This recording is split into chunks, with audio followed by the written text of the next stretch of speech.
I suspected my wife was planning a divorce, so I moved my assets. 2 weeks later, she filed, then backtracked when her plan backfired. Hello people. I've been skimming through the posts here for a while, believing I'd never have my own tale to tell. However, life has a way of shocking you, and I've been lugging this about for months. I need to let it out. Let me be clear, I've never been the sort to jump to conclusions or assume the worst. My wife, let's call her M, and I have been together for 6 years and married for 4. Things were solid, or so I thought. We experienced the typical ups and downs, but nothing that made me think, oh, there's a problem here. In reality, throughout the majority of our relationship, we were that couple, completely committed colleagues. We laughed at stupid inside jokes, argued for hours about which movie to watch, and had a cadence that just worked. She'd organize elaborate date nights, and I'd treat her to her favorite takeout after a long day. It felt effortless. As if we had figured out the whole love thing. That is why what occurred next struck me like a ton of bricks. The shift around 6 months ago, things began to alter. At first, it was minor details. Things you'd likely miss if you weren't paying attention. She began carrying her phone everywhere, even when she was only going to the kitchen or folding clothes. Before this, her phone would sit on the coffee table for hours, and she didn't mind who picked it up. One day I made this joke. "What, are you running some secret spy ring now?" She chuckled and added, "No, work's been emailing me a lot." Okay, fine. But, a few days later, she created a password. That one caught me off surprise because she had never used it before. When I casually inquired why, she responded something vague about security and hackers. I didn't press it since I didn't want to appear paranoid, but it simply felt off. And it did not end there. She began taking calls outside the room, which she had never done before. It wasn't subtle either. Her phone would ring, and she'd say, "Oh, let me just grab this real quick," before disappearing into the bedroom or outside on the porch. If I inquired who it was, she would just say, "Just a friend from work." Then I noticed a new habit. Keeping her phone face down on the table. I had no idea that was a thing until I reached over to give her something and she hastily moved her phone out of the way. It was one of those blink and you miss it moments, yet it stayed with me. Growing distance. However, it wasn't all about the phone. She started to feel distant. Conversations that used to flow easily now felt like pulling teeth. If I brought up future plans, such as where should we go for our anniversary? Or, do you think we should start saving for a new car? She'd simply nod and say, "Yeah, we'll see," before shifting the subject. It all came together for me on a random Wednesday. She informed me that she was seeing a buddy for coffee after work. It didn't sound strange, she does that occasionally. I happened to be running errands in the same area, so I figured, why not surprise her? It will be cute. When I arrived, however, she was not with her friend. She stood outside the cafe, walking back and forth, her phone placed against her ear. I remained in my car because something about the way she spoke seemed serious. I didn't intend to eavesdrop, but I overheard phrases like, "It's almost ready," and "starting fresh soon." My stomach sank. I couldn't figure out what she was saying, but it didn't sound like job or friend conflict. It sounded grander, like something she had planned. When she returned home, I asked her how her coffee date went, attempting to maintain a casual tone. She told me a complete narrative about her pal complaining about her boyfriend. It was such an unexpected comment that I just gazed at her for a second. "What do you mean?" I inquired. She shrugged. "I just think we should have everything in one place. You know, like all our account info, passwords, documents, that kind of thing, just in case of emergency." I wasn't sure what to say. This was something we'd never discussed before, and the timing seemed strange given everything else I'd noticed. "What kind of emergencies?" I inquired, attempting to keep my tone casual. She shrugged again. "It's just smart, isn't it? What if something happens to one of us? Or what if we need to make a big financial decision quickly?" Her argument made sense on the surface, but something about the way she expressed it made me nervous. It was too rehearsed and polished, as if she had been waiting for the appropriate time to bring it up. I nodded and murmured something like, "Yeah, I guess that's a good idea," but within, alarms were ringing. Why now? Why are we suddenly concerned about arranging our finances when we've always kept them separate and loose? That night, my mind kept reliving her words, attempting to figure out what it meant. Was this just typical adult behavior, and was I reading too much into it? But then I remembered the phone calls, the talk I overheard in the cafe, and how distant she'd been recently. It all began to mount up, and I did not like the image it was painting. Until then, I had done nothing about it. A few days later, she mentioned it again. We were in the kitchen. I was making a sandwich, and she was looking through her phone, when she remarked, "Have you thought more about organizing the bank stuff? Like, do you know where all the account details are?" I lowered the knife and turned to face her.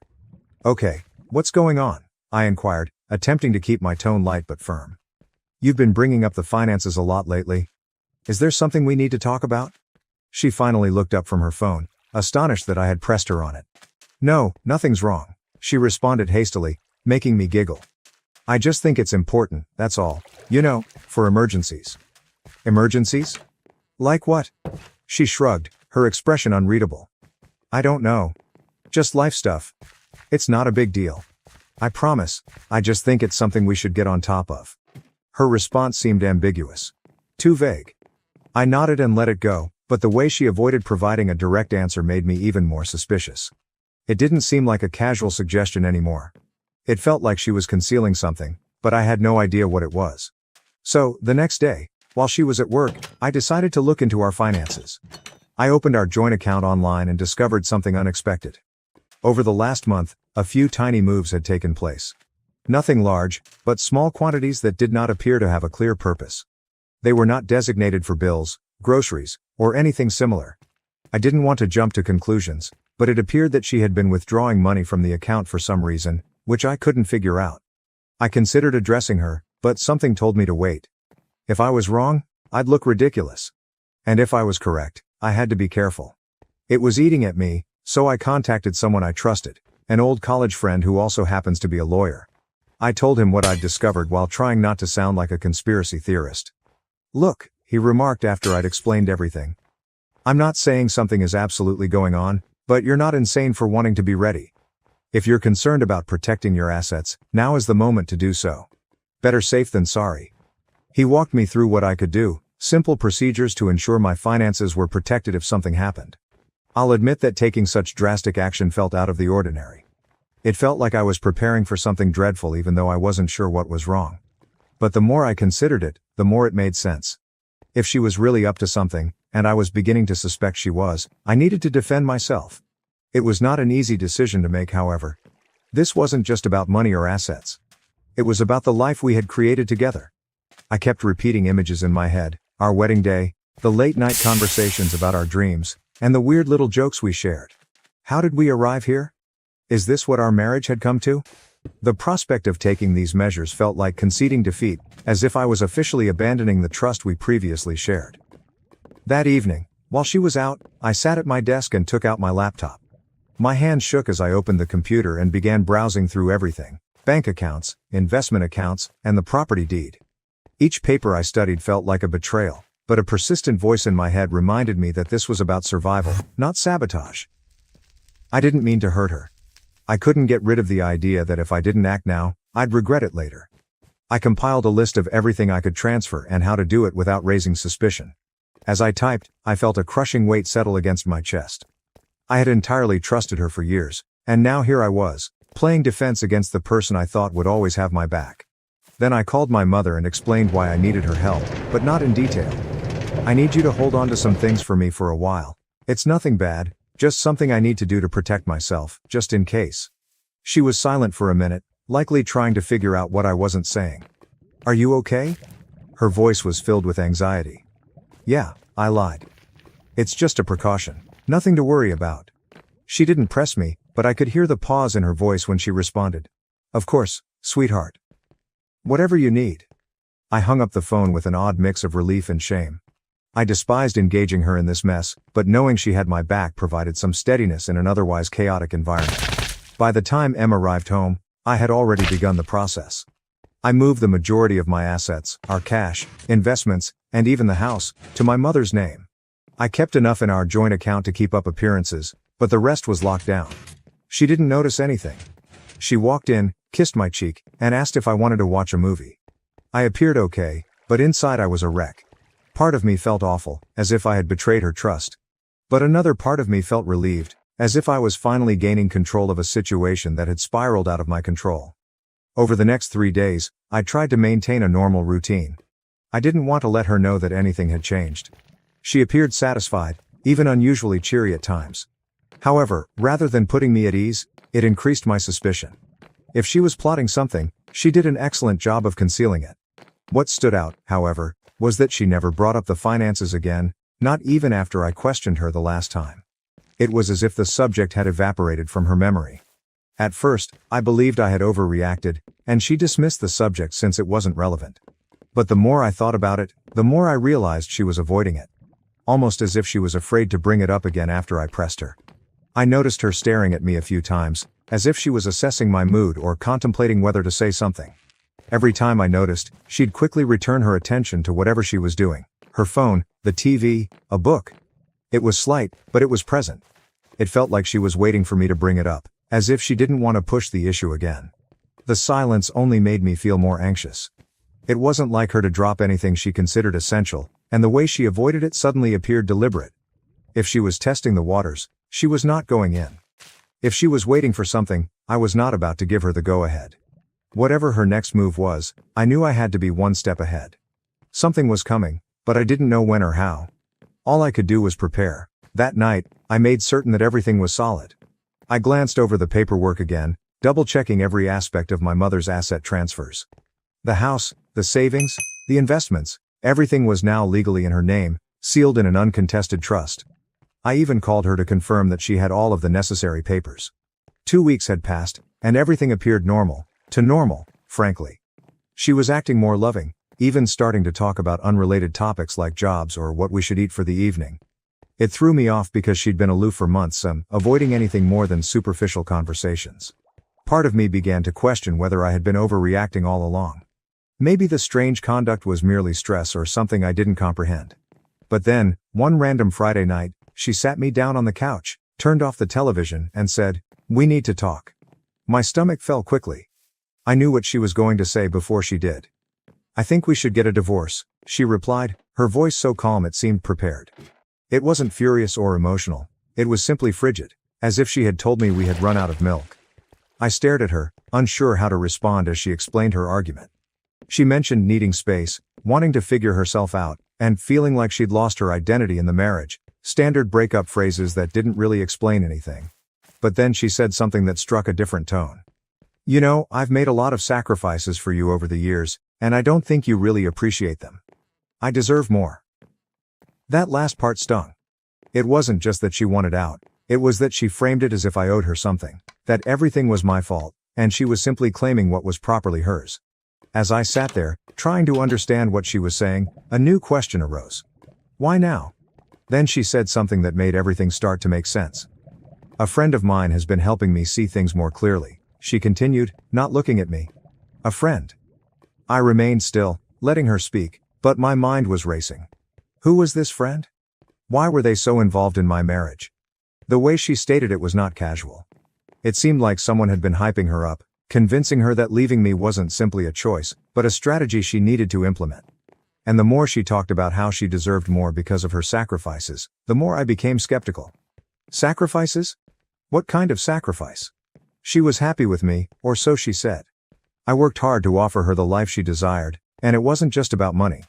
When she asked to move closer to her job, I agreed, even though it meant a lengthier commute for me. When she wanted to attend that pricey yoga retreat last year, I made sure we budgeted for it, even foregoing a vacation I was looking forward to so she could go. I backed her when she changed careers twice, telling her it was fine to take the risk because I wanted her happy. I believed being a decent husband meant putting her first whenever possible. And it wasn't as if I was an unresponsive, distant partner. I showed up. I remembered birthdays and random things she had mentioned loving. When she mentioned feeling caught in a rut, I suggested date nights. I listened to her complain about her job, friends, and family. I didn't always get it right, but I did try. That's why her "I deserve more" line hurt so much. I didn't even consider buying it. She was not upset due to anything I did or did not do. She was upset because something had changed in her.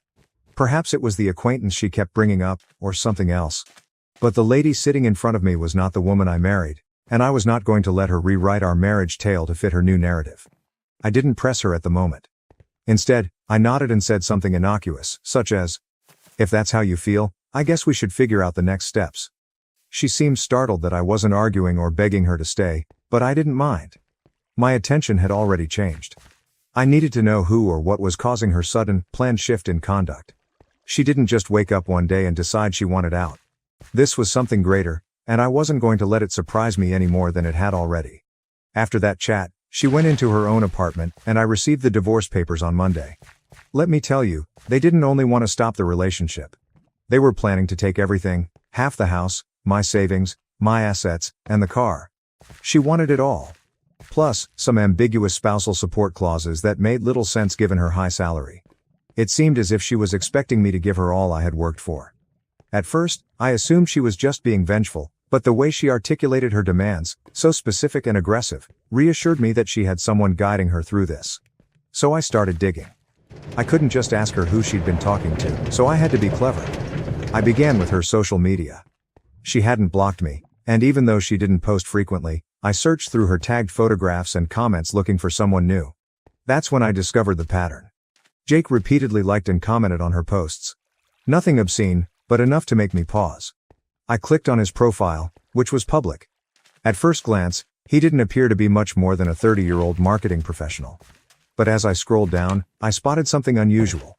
He posted a photo at the same cafe I'd seen her at weeks before, on the same day I overheard her discussing starting afresh.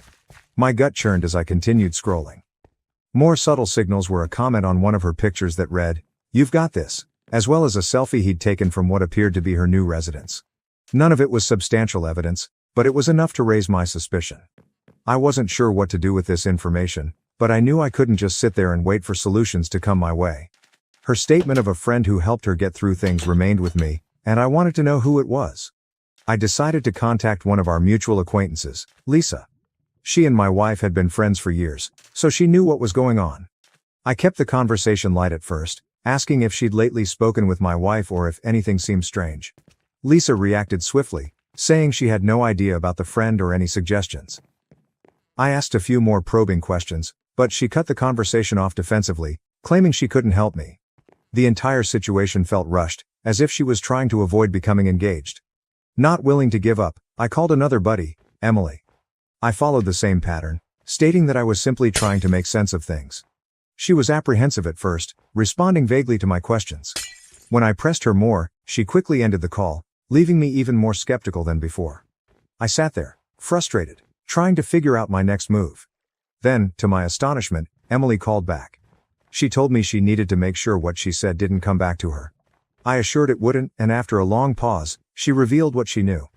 Apparently, my wife had been spending a lot of time with someone named Jake, whom she had met at work. Emily claimed she didn't know much else, but from what she'd heard, Jake was very active in the divorce advice my wife was receiving. Hearing that name felt like a puzzle piece fitting into place. It was evident that this was more than just her need for space or to find herself. Someone else was in the picture, directing her decisions, and I was eager to discover why. I chose to confront it in my own manner. That Saturday, I headed to her apartment building and parked a block away, trying to confirm what I already suspected. A few hours later, she and Jake stepped out of the building. They did not hold hands or anything, but the way they walked together, close, leaning in to talk, was plenty. They got into his car and drove away, leaving me sitting there, staring at the spot where they had been. I did not follow them. I did not need to. At that point, it was evident she hadn't simply stopped loving me. She'd been preparing to go with someone else, and now everything made sense. The unexpected distancing, the money questions, the forceful demands, and the divorce papers. She wasn't simply abandoning me, she was leaving me with nothing, and she was accompanied by someone at all times. I went home that night, my head racing with everything I'd learned. The betrayal burned, but what hurt the most was how premeditated everything was. She was using the divorce as a stepping stone to whatever life she was creating with Jake. But she had no idea what I had planned for her. The first mediation session felt strained from the time we stepped in. Her lawyer arrived with a binder so thick that it appeared they were bringing a case against a Fortune 500 firm. He began listing her demands as if they were entirely reasonable. Half the house, the money, my assets, the car, and even some gibberish about spousal support. I remained silent, seeming to listen, but I was waiting for my attorney to make his move. When it was finally our turn, he handed a stack of paperwork across the table and said, "Before we proceed, I think it's important for everyone to review these." Her lawyer took the papers and skimmed through them. His confident posture changed fast as he flipped through the pages, his brow furrowing harder with each one. "What is this?" he inquired, gazing at my lawyer. These documents show the transfer of all major assets into a trust under my client's mother's name, my lawyer said calmly. The transfers were completed several weeks before the divorce filing, and the trust is fully legal and irrevocable. The room became utterly silent. Her lawyer looked at her, confused and frustrated. You didn't mention this, he stated flatly. She snatched the papers from his hands and flipped through them, her face flushing. This can't be real, she said, staring at the notarized signatures and dates. Then she turned to me, her countenance changing from incredulity to rage. You planned this? She muttered, gazing at me as if I'd committed a heinous crime. You knew I was going to file, and you set this up to screw me over. I did not respond. I just sat there and let her connect the dots on her own. Her lawyer, apparently agitated, requested my counsel to elaborate. So he did, slowly, deliberately, and with every piece of evidence necessary to make the transfers irrefutable. The dates aligned exactly, indicating that I had transferred everything well before she filed. The signatures were duly notarized, and the confidence was solid.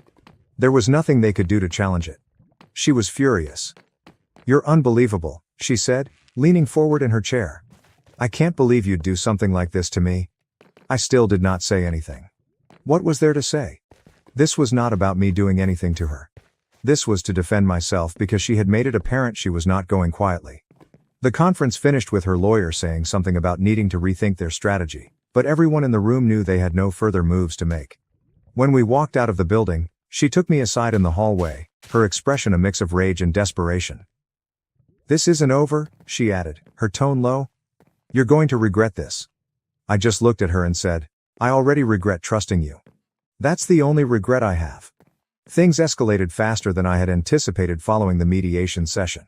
She went into complete meltdown mode almost instantly. It began with the calls, endless calls. At first, she appeared calm, even remorseful, leaving voicemails that began, I think we just need to talk, or I know this got messy, but we can fix it. When I did not answer, the tone changed. By the second day, her messages alternated between sobbing and screaming. One voicemail would be her lamenting about making a mistake and not wanting to lose what we had created together. Then she'd launch into a furious tirade accusing me of being stingy and cruel, blaming me for everything that was wrong in her life. I ignored it all.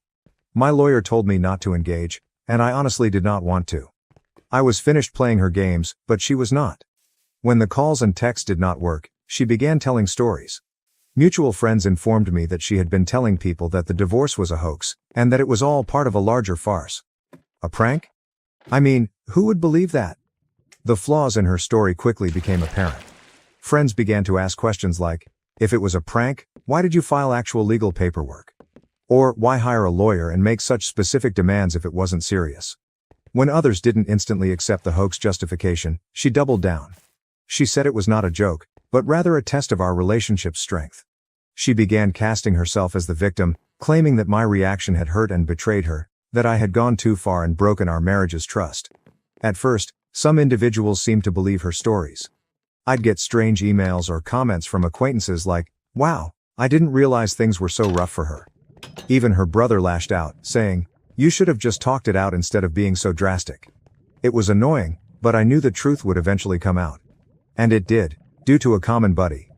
Let us call him Matt. Matt and I were not particularly close, but we had always been nice. A few weeks after the mediation, he messaged me unexpectedly, stating he had something I needed to see. When we met, he brought out his phone and showed me a series of text messages between her and Jake. I was confused at first. How did you even get these? I inquired, scanning through the messages. Matt revealed that he and Jake shared a mutual buddy, who had heard their talks. Apparently, this common acquaintance had grown concerned about the way things were going, especially when Jake began gloating about how he was assisting her in securing her future. It didn't take long for that common buddy to figure out what securing her future really meant, trying to bleed me dry. Feeling awful about remaining silent, the buddy grabbed screenshots of the texts and sent them to Matt, believing he had a better relationship with me and could warn me. This guy's been playing both sides, Matt replied, shaking his head. He's been hyping her up to take you for everything while making her believe he'd be there for her afterward. Matt gave me the texts and said, I thought you should know. You don't deserve this, man. The texts were terrible. She wasn't just ranting to Jake about the divorce. She was actively planning her future steps with him, and he was guiding her through them. A message she left read, once the settlement's done, we'll have everything we need. I just need him to agree to the terms. Jake responded, Don't back down. Make him feel guilty if you have to. He owes you. We'll start fresh once you've got the money. I sat there, staring at Matt's phone and trying to understand what I was reading. This was neither a misunderstanding or an emotional response to a failed marriage. This was a cold, deliberate manipulation. I thanked Matt and he left, but my thoughts were racing. Everything made sense now, her abrupt isolation, her fixation with our finances, and her harsh demands throughout the divorce. It was all part of a plan, one she had been developing with Jake behind the scenes. The text soon circulated among our mutual friends. Matt shared them with a few friends, and they quickly spread. Her story suddenly ceased to be credible. People who had previously been indifferent or even supportive of her began to distance themselves, and the change was nearly immediate. People who had previously defended her or remained neutral suddenly recognized her for who she truly was. Even her closest allies started to distance themselves. By the time the divorce was finalized, she had only her personal things. Her lawyer quietly dismissed her complaint after recognizing there was no legal basis to stand on. All of those bold requests had crumbled under the weight of the documents I had produced, and the trust I had established with my mother was unbreakable. Jake seemed to vanish as soon as things began to unravel. I wouldn't be surprised if he used her as much as she did me. From what I could tell, he'd been feeding her fantasies of independence and a new beginning, but the moment it became evident she wasn't going away with anything, he was gone. Without Jake in her corner, her confidence plummeted. The calls and texts continued, but they became increasingly desperate. She was not accusing me anymore. She begged. "Can we just talk, please? I'll do anything to fix this." One voicemail stated. A different opinion. "You don't have to forgive me, but can't we just settle this and move on? I'll drop everything if you just talk to me." I did not respond. I could not. It was too late to reverse the harm. Even her family began to drift away. Her brother contacted me at one time, apologizing for some of the things he had said before when he believed her side of the story. "I didn't know what she was doing to you," he said. "I'm sorry I ever took her word for it." As for me, I received the house, my savings, and something I hadn't experienced in a long time. Peace of mind. My mother, as usual, was my rock. She arrived with buckets of paint and a list of suggestions to help me reclaim the area as mine. Now, life feels like it's mine again. No more second-guessing every small interaction.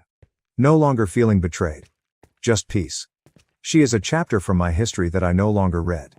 And the remainder of the story is entirely up to me to write.